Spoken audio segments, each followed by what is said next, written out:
Kalau Cina bisa sukses jadi negara maju dengan printing money, kira-kira Indonesia bakalan sukses juga seperti Cina nggak ya? Kemarin kan ada tuh anggota DPR yang minta BI untuk mencetak rupiah sendiri untuk mengatasi pandemi corona, daripada berhutang lagi. Tapi permintaan ini buru-buru dihujat banyak orang karena permintaan cetak uang sendiri dianggap konyol dan bisa menyebabkan inflasi. Jika rupiah mengalami inflasi, maka harga produk-produk impor akan semakin mahal.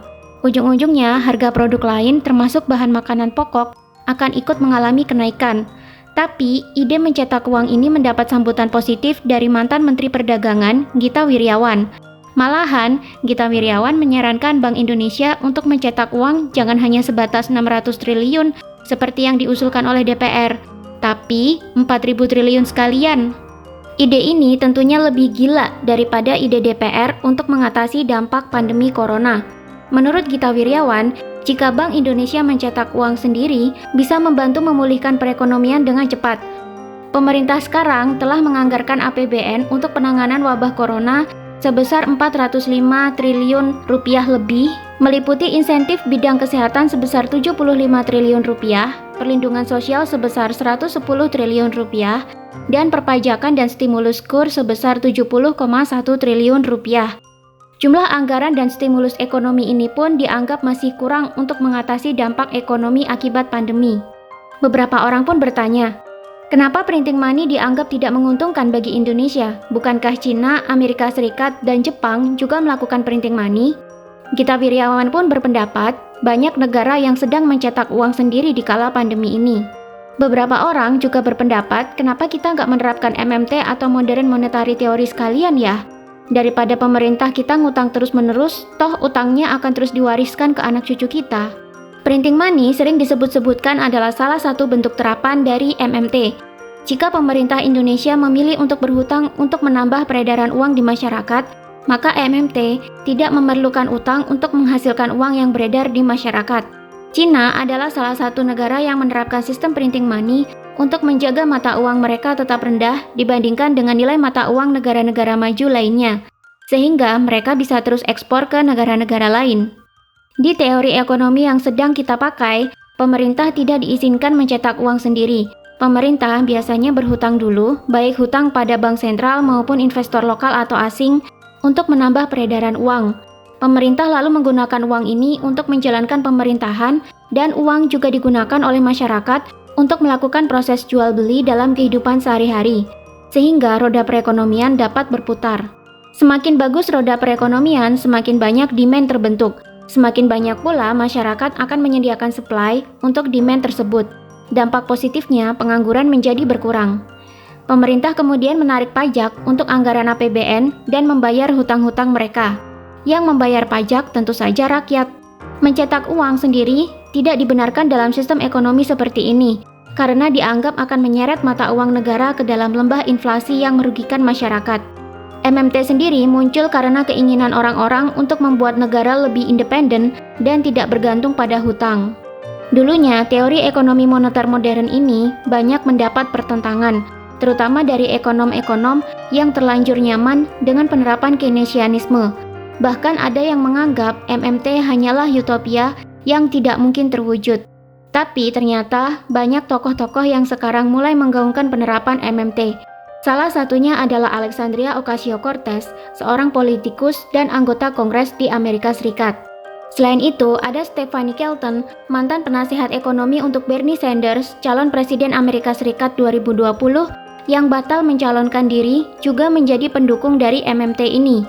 Menurut Stephanie Kelton, negara-negara yang mengeluarkan mata uang mereka sendiri tidak akan pernah kehabisan uang seperti yang dapat dilakukan oleh bisnis swasta. Stephanie Kelton juga menunjuk ke Jepang sebagai bukti bahwa pendekatan teori ini berhasil.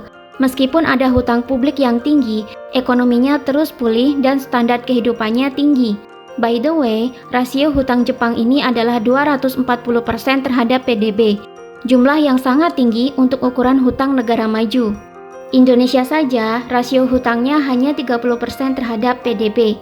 Ini dikatakan masih dalam batas aman menurut Undang-Undang Keuangan Negara, di mana rasio hutang pemerintah yang diperbolehkan maksimal hanya 60% dari PDB. Tapi walaupun memiliki rasio hutang yang tinggi, Jepang tetap bisa melakukan cetak uang atau quantitative easing dengan tidak menyeret negara ini masuk ke dalam jurang inflasi. Jepang tetap tercatat sebagai negara maju yang menjadi pesaing bagi Amerika Serikat dan Cina. Jangan lupa, salah satu kriteria negara bisa disebut sebagai negara maju adalah jika menjadi negara produsen. Karena dengan menjadi negara produsen, negara bisa menyediakan lapangan kerja melimpah sehingga penduduknya mendapatkan penghasilan dan terus terjadi permintaan terhadap barang dan jasa, sehingga roda perekonomian bisa terus berputar dan berkembang. Pada MMT, pemerintah diizinkan mencetak uang sendiri, namun uang ini digunakan untuk mendanai sektor-sektor produktif seperti pembangunan infrastruktur dan manufaktur, bukan untuk sebagai konsumsi masyarakat seperti subsidi atau bantuan sosial. Jika cetak uang digunakan untuk mendanai sektor produktif, maka lapangan pekerjaan akan terbuka lebar, penduduk menjadi aktif dan mendapatkan penghasilan sehingga meningkatkan daya beli masyarakat. Pemerintah akhirnya dapat meningkatkan pajak untuk mendanai APBN dan menyerap kelebihan uang yang beredar di masyarakat, sehingga tidak terjerumus ke dalam inflasi.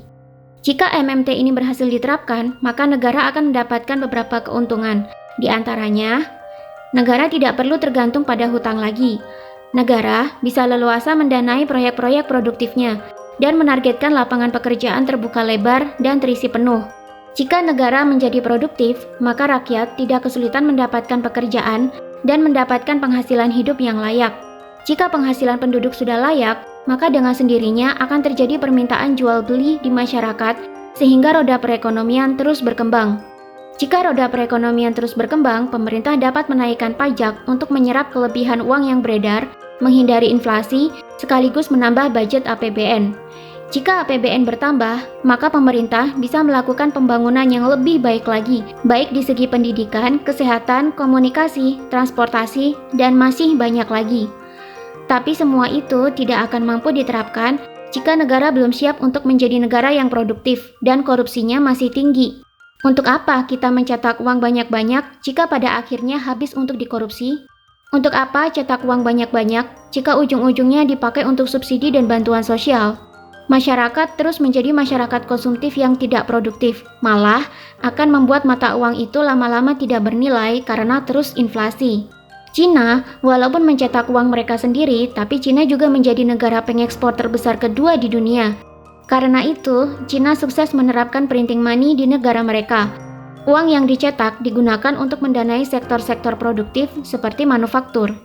Stephanie Kelton pun berkata dalam wawancaranya di media The Globe Post bahwa seharusnya The Fed bisa mencetak uang sendiri tanpa harus berhutang. Tapi, apakah The Fed mampu mengeksekusi cetak uang sendiri ini? Mengingat The Fed sebenarnya bukan milik pemerintah, melainkan milik beberapa elit bankir dan beberapa bank swasta di Amerika Serikat. Lalu, setujukah kamu jika usul DPR supaya Bank Indonesia mencetak uang sendiri untuk mengatasi pandemi ini adalah usul yang salah dan hanya merugikan negara? Dan setujukah kamu jika Indonesia langsung menerapkan MMT saja untuk memulihkan ekonomi pasca corona? Tuliskan pendapatmu di kolom komentar.